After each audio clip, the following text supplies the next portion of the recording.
Let's start. Hi, welcome to the live Q&A for the Agile Basics training. It's not only about the training. I actually want to uh, answer and discuss with your questions and give very candid answers as to why Agile may or may not be a good solution, and also the current state of Agile in our industry. So, first, the introduction, my background. I'm educated mechanical engineering professional from university, but I work mostly in systems engineering. Before joining INVENSITY, I worked in aerospace market for some time, developing tools and applications for our distributed network of MROs, airlines, so manufacturers and customers. But this was all post SOP work. Before that, I had the always existing interest of working in automotive. I really loved the science. I had a passion as a kid for cars, for technology. I'm the typical engineer, which when I got a toy, I took it apart just to figure out how it worked. So I'm still doing that as an adult. So it's my passion. It's what I enjoy to do, and I don't really call this work. So I feel like I join colleagues at my clients and also at Invensity that are of a similar mindset all the time, and that's why I enjoy really consulting, because going into different companies and cultures is something that I really, really enjoy to do. So I would like to share some of this knowledge today. And let me talk a little bit about Invensity. So, Invensity covers a large spectrum of services and solutions and competencies. And really, how we like to image ourselves are the intellectual and application sparring partners for our customers. So, we represent a lot of tier ones and OEMs in the industry. We have multiple offices in Germany since our conception, at least 12 to 15 years ago. I don't remember the exact number anymore. But we've started our office in Detroit now at least 4 years ago. And since then, we've been growing our footprint and reaching out to customers abroad, mostly in automotive, but not just there, in multiple areas of industry with our systems engineering experience, safety engineering, and product development. So, being sure that the quality is good, also in project management, which is what I come from. I come from the COE project management, where we have technical project managers that work on our solutions with our clients and organizing teams. And I really like the Agile framework. I've worked in multiple organizations that are Agile, growing agility, transitioning from classic to Agile. And I really wanted to share this experience with you. So let's go over this course guide. So, why Agile Basics?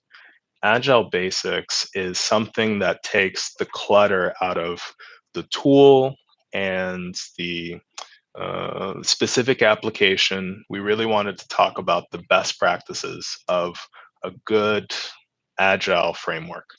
And we go really from the basics. Jeff Sutherland made the Scrum Guide in the 90s, early 90s. He's updated it every couple of years with Ken Schwaber, and they've come up with a new update this year. So I hope some questions come up about that. We've read through it, we've updated our training. It has a lot of the latest information in there about how your vision, products, increment, task should all be organized.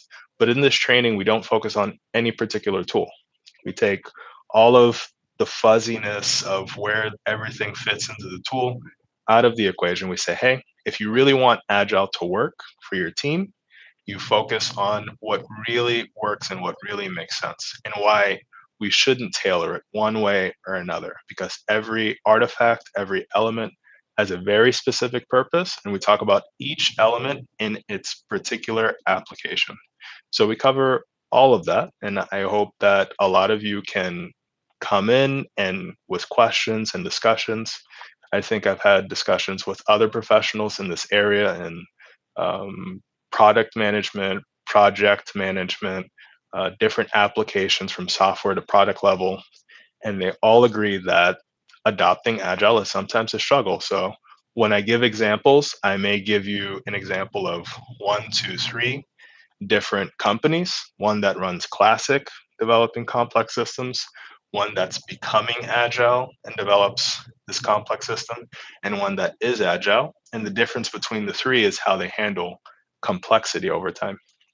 So I think this complexity is important to be able to manage it and use your PDP to kind of measure, okay, is my business case still stable? Is it still good? Or is this change really going to affect how much added value I'll be able to get out of this case? So let me go through the course guide really quickly. If you haven't received this already, I can share it with you. Just feel free to send me a message on LinkedIn, or I can send you my LinkedIn information in the chat window, and you can ping me directly, and I'll send that to you. So, what's in the training? Introduction, we covered that. We also have what you will learn. So, what you will learn is in 8 hours, split over 2 different days. So, Friday, we'll have a morning session in Eastern time in the US. So, Germany can join. If you're somewhere else, you can join anywhere in the EU. But we'll time that out and we'll split into two halves. First day will be mostly the what is agility, scrum, values, artifacts, how do they work, where is it going? Then we define the product vision. So we'll give you a sample product that you'll envision and we'll give you some background before the training. So you can read that or you can come in fresh and kind of work through the examples with us, but we'll do it workshop style. So for the first 1, 2 hours, we'll do a workshop, collect all the information together for our product vision, then produce our backlog for products and sprints. And then on the next day, we'll do planning. So the second day, Monday, we'll be focused on the planning and getting all the details in. And then at the very end, naturally, we'll have a test. It'll go through the entire agenda, all of the points there, make sure that you actually comprehend everything.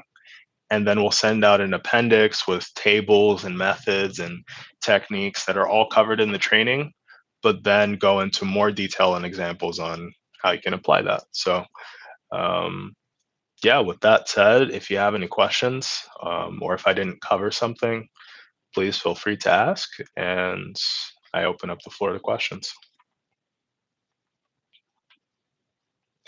Again, I can't tell if anyone actually is curious. So I hope next time we maybe use a more interactive platform for video. But for now, just send me a hint in the chat window.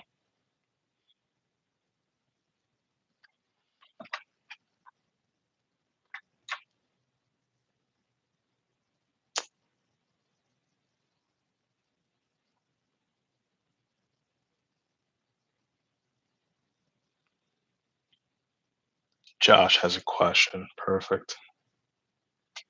Okay. So Josh's question, I'm going to pin the agenda to the top. We're at the last point. If I'm building a complex system within cozy standards in mind, why does it make sense to follow Agile over the classic V model? This is a very good question. It's a very good question. It's because in cozy focuses in on the right structure on how to organize requirements and elicitation and complexity of traceability and breakdown of solutions from concept into realization on both sides of the V model. The V model has an intrinsic limitation in how quickly you can come up with a working solution based on how long you spend time in the concept, then in the specification, and then in the implementation. Agile breaks it down into more boxes, and I'll try to draw something out quickly. If you break Agile into small boxes, things that you can work into a 2 week time window, then you're able to come up with a working solution faster. You're able to realize the faults quicker. And then once you realize the faults faster and quicker, you're able to adjust more easily. And why in COSI standards in an agile environment? It's because this type of complexity when it comes to new technology today. You have many engineering organizations that are trying to adapt their solutions for this green energy consumption initiatives and also electrification of vehicles. I've worked in organizations where, we're not so familiar in the control mechanisms or even the electronics for this. And when we do a requirement solicitation for a very specific function, we want to have that immediate value quickly so that our customer can see the value contribution and see the realization fast. That way they can give us feedback. Otherwise, you could be 6 months, 1 year into the project. And then once you have a delivery, then you realize there's specifications that they didn't deliver to you that may be out of date. Other things like cybersecurity makes this more complex, and it's a snowball effect. Agile helps you manage those risks. You're able to work the solution and develop something faster. And then as soon as you're able to develop something faster, you know what works and what doesn't work faster. And yeah, absolutely. And Cozy still applies. I hope that answers your question, Josh.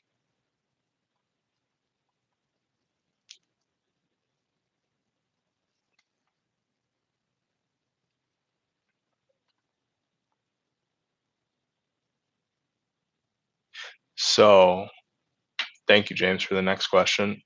To answer Josh's question as a follow up, it is centered around getting something working as opposed to taking time to get it perfect.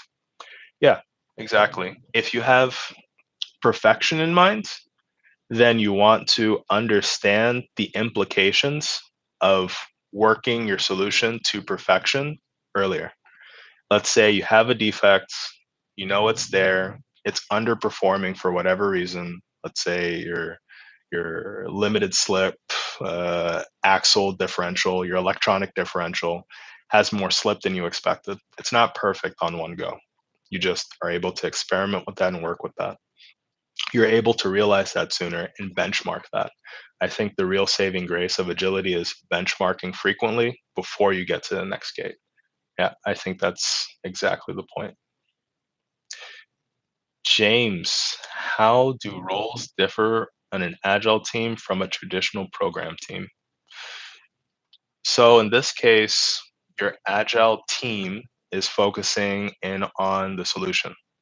And the traditional program team, depending on your organization, works matrix, line, in different ways. Oftentimes, you find a lot of hesitation because the team itself doesn't feel the level of accountability or maybe some confusion on where they should be driving the value and to whom they can get the answers or the resources. Agile makes it a little bit more flat, where it's really on the responsibility of the team to have this very straightforward approach. If you need an answer, go straight to the person responsible for that answer. This requires a lot more proactivity. And I think having this 2 week box to really generate value in general should, push you with a time limit without having anyone chase after you to really define what you should be developing. Because if the user story is there, it's defined, the acceptance criteria is clear from the very beginning, then you know exactly what's expected to be delivered at the end of that 2 week sprint. If you're not able to realize that value, then you also have the opportunity to see your requirements engineer, in this case, your product owner, your subject matter expert, and then have them explain to you outside of your regular meetings why the solution should be this way. So I think this flat hierarchy has a lot of added benefit and value for these agile teams, where traditional program teams, it gets a little bit fuzzy, especially when if you have an org chart that's a little bit changing sometimes, then you have a lot more questions than you get answers. I hope that answers your question, James.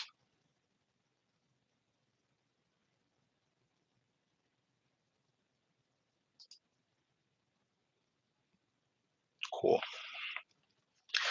So I drew a fairly rough chart for this, if you can see that. So Agile focuses in on these time boxes, where if you have a line or a classic framework, you're going to wait at least 10 months to get your set subset of features done. If you have one focus on one feature at a time with known defects over time for each feature, you can choose whether or not you want to move on to the next feature or hold off. And depending on how you address these defects, you have a certain level of risk management in this agile framework. And being very disciplined on how you decide whether or not risk is acceptable for a delivery or not drives your quality management. So having this retrospective or sprint review is a precursor to, let's say, having a larger review of all of the features where you can sometimes hide defects in other areas. It's not possible because you have a clear, um, I'd say, a verification test report for each and every feature, and you're getting that on a cyclical basis. So I think that definitely helps. Max, you have a follow-up question. Why should we implement Agile at all if my organization has a history of success with existing product development process? I might ask a question for that, and my question back is, how complex are your upcoming products?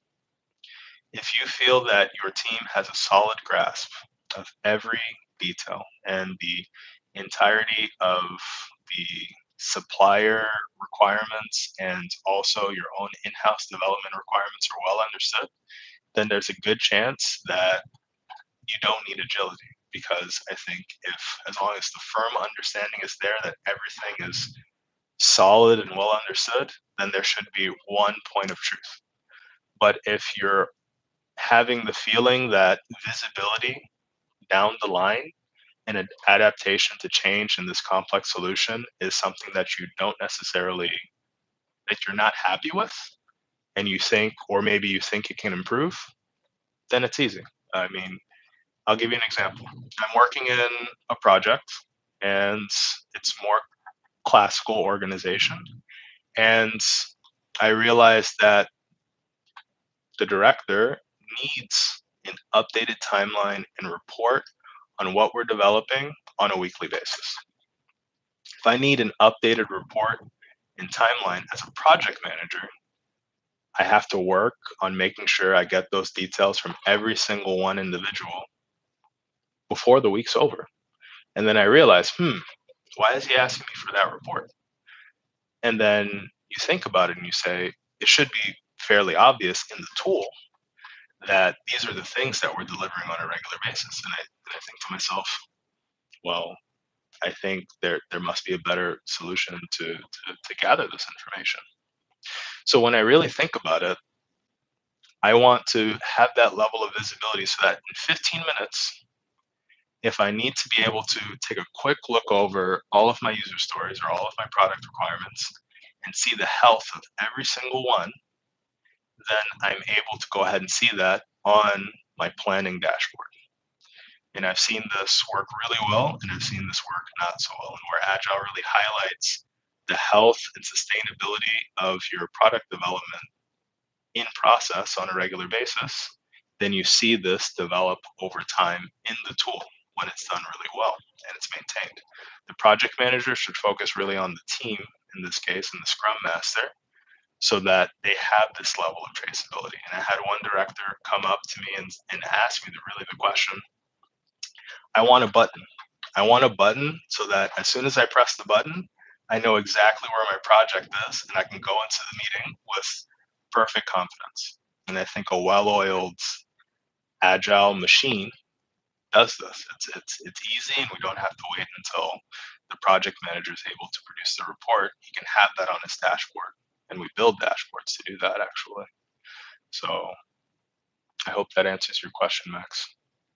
If you want to improve, if you want to manage complexity better and have known risk and functionality that's clear and transparent, then consider Agile.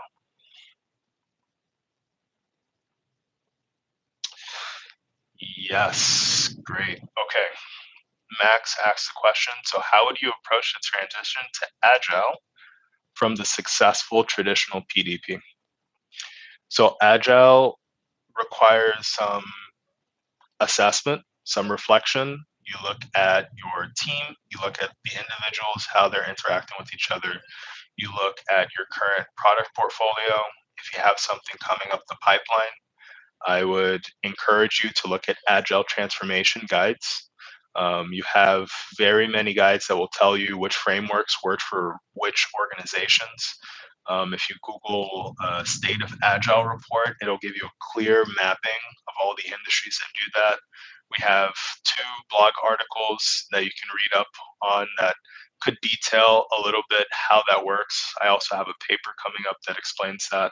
But most importantly, I think as a consulting organization, we're always happy to talk to people, clients, organizations, individuals really, and have this more personalized conversation of where are you and where do you feel agility fits in your organization.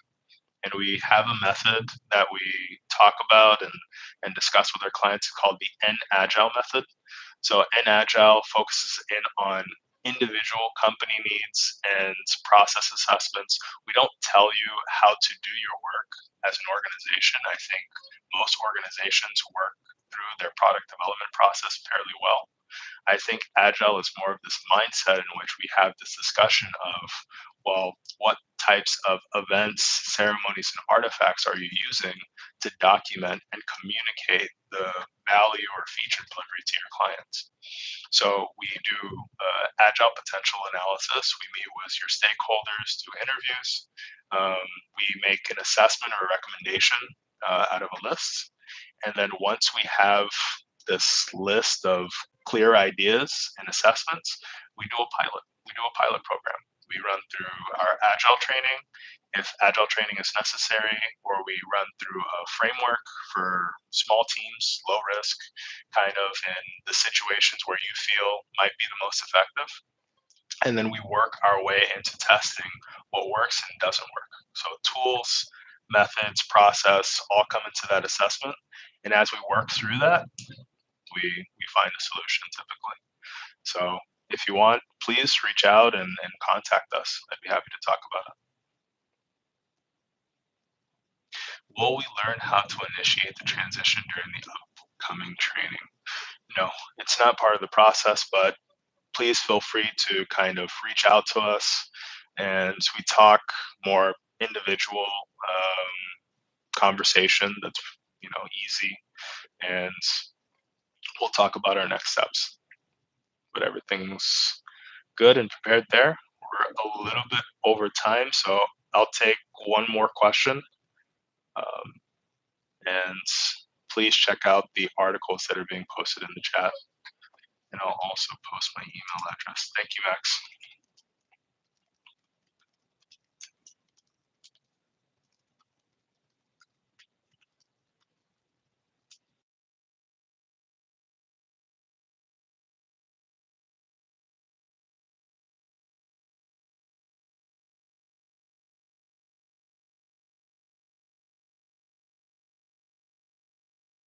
One more question from Josh. Thank you, Josh. There was a new release of the Scrum Guide in 2020. What changes do you see coming from this, and will that affect how Agile project management frameworks will that affect Agile project management frameworks? I think the 2020 update is really focused in on making that connection. The Scrum Guide, in the purpose of the document, they say very clearly, we update this regularly because it's a living document and we observe the trends in the industry and we see that this works the best for everyone. So they mentioned that the product goal will now replace I believe it was backlog goal. So I think the product goal is good because now we have value streams and safe. So that's a clear connection to, well, if this future state of the product is clear, it has a clear goal now. We have a vision, and now one level lower, we have a product goal. So we clearly state where that product goal should go. And that could be analogous to the PDP for automotive. In a lot of companies, they have something like an A sample, B sample, C sample, and virtually further into the future. However many that you have a clear set of requirements and deliveries probably for that sample. So A sample could be fitment and mock-up of materials. Your first prototype has a product goal, and you set that benchmark in stone. It has a gate review and everything. But now you have a team that has traceability to all the lower level requirements clearly related to that product goal now. And the Scrum Guide explains that. They say, hey, you can make this connection now because we recommend it. I mean, we developed the Scrum framework and we like it. Although Scrum doesn't cover all of agility, but when it comes to complex solutions, it's the one that makes the most sense. And then BCD goes on, and then at the very end, when you have production, it's an accumulation of all of them. So we collect everything. We have clear traceability. I like that a lot in the new release. Also, the product increment. You have this sprint goal that's now attached to an increment, and you have multiple increments in this release now. So the increments are just all the changes since your last release of backlog items. We connect that too. That is in a clear hierarchy, and we covered that in our training, and everything's been updated. So hopefully we get more feedback and comments. But we'll cover frameworks in a separate session. I think frameworks always complicates everything, but every organization should have a clear opinion on their framework, definitely. Okay, then with that, thank you all for joining. Happy to answer your questions, and I'll drop my contact information in the chat. So yeah, feel free to connect with INVENSITY on LinkedIn or just reach out via Messenger. Bye for now.